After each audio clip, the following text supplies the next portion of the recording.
Hello साहब, तिवारी जी के यहाँ से बोल रहा हूँ। अच्छा बताइए। सीए आपके, उन्होंने मेरे को बताया था कि मैं आपको थोड़ा सा फोन करके इन्फॉर्म कर दूंगा। साहब, टाइम है आपके पास? करी तो बात ही थी तिवारी जी से मेरी, वो बता रहे थे टीडीएस वगैरह के नहीं, बारे में। टीडीएस का तो हो गया, टीडीएस का हो गया। मैं आपको सिर्फ इन्फॉर्म, अभी आपकी बुक देख रहा था मैं, तो तिवारी जी बता रहे थे सीए हैं, वो कह रहे थे कि मैं थोड़ा सा आपको बता दूं, जी जी बताइए। क्योंकि वो ऐसा है ना, टैक्स वैक्स का फिर काम फिर लटक गया था सर। नहीं नहीं बताइए। एक सेकंड।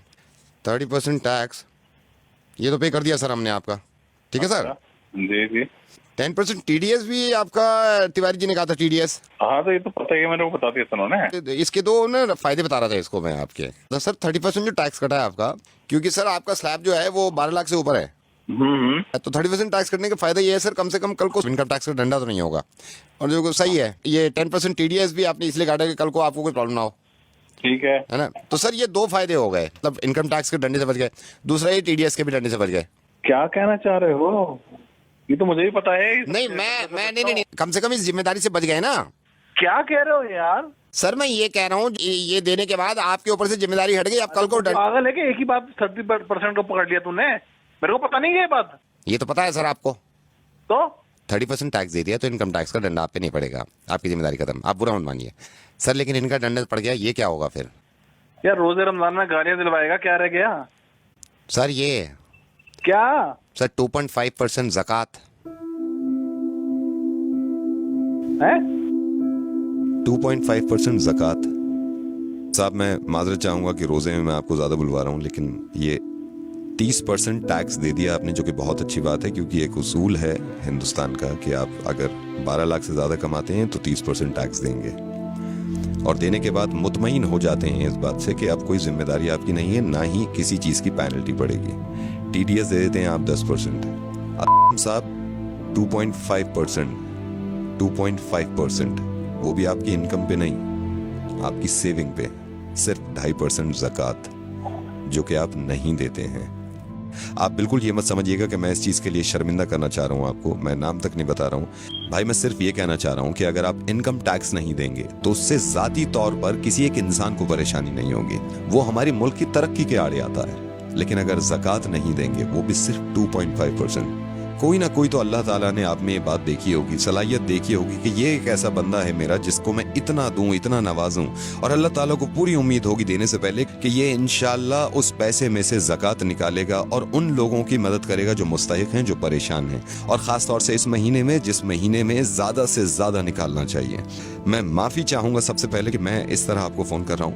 मैं रेडियो मिर्ची से नवेद बोल रहा हूँ असलम भाई, और इस बात की किना मत रखिएगा दिल में, वो आपसे मोहब्बत ही करते होंगे जिन्होंने ये बताया कि आप उन्हें प्लीज समझाइए कि वो ज़कात दिया करें, क्योंकि वो भी ये चाहते हैं कि आपकी आखिरत संभल जाए।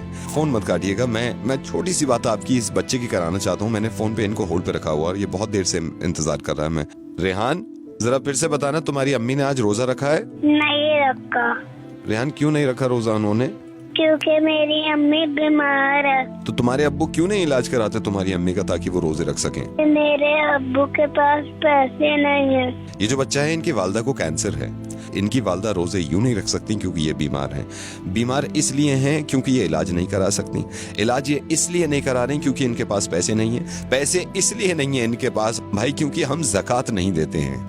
बहुत मुमकिन था ये कि हम हॉस्पिटल के बाहर अपनी वालदा के साथ बीमार पड़े होते और हम इंतजार कर रहे होते कि कोई ज़कात दे, और इनके वालिद यहाँ बैठे होते जहां पे आप हैं, और ये अगर ज़कात ना देते और हम तक ना पहुंचती तो कैसा लगता?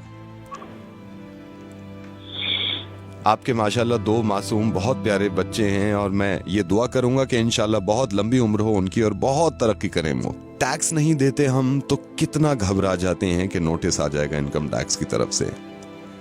ज़कात नहीं देते हम तो जिसकी माफी नहीं है और उस नोटिस का कोई बदल नहीं होगा।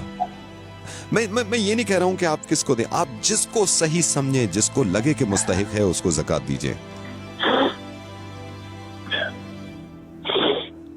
इंशाल्लाह ज़कात जरूर दूंगा, और इस बच्चे को अगर जरूरत हो किसी चीज की तो मुझे जरूरत है। इस बच्चे को अब जरूरत नहीं है, इस बच्चे तक पहुंच गया, लेकिन हमारे ही हिंदुस्तान में बहुत सारे बच्चे ऐसे हैं जो इंतजार कर रहे हैं हमारी ज़कात का। अल्लाह ताला अजर दे आपको इस चीज का, आपने अपनी जिम्मेदारी पूरी करी।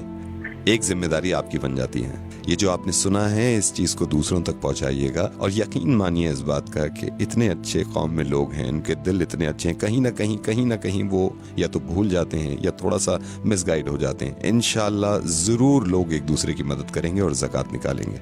मैं इंशाल्लाह फिर आपसे बात करूँगा। अल्लाह हाफिज़।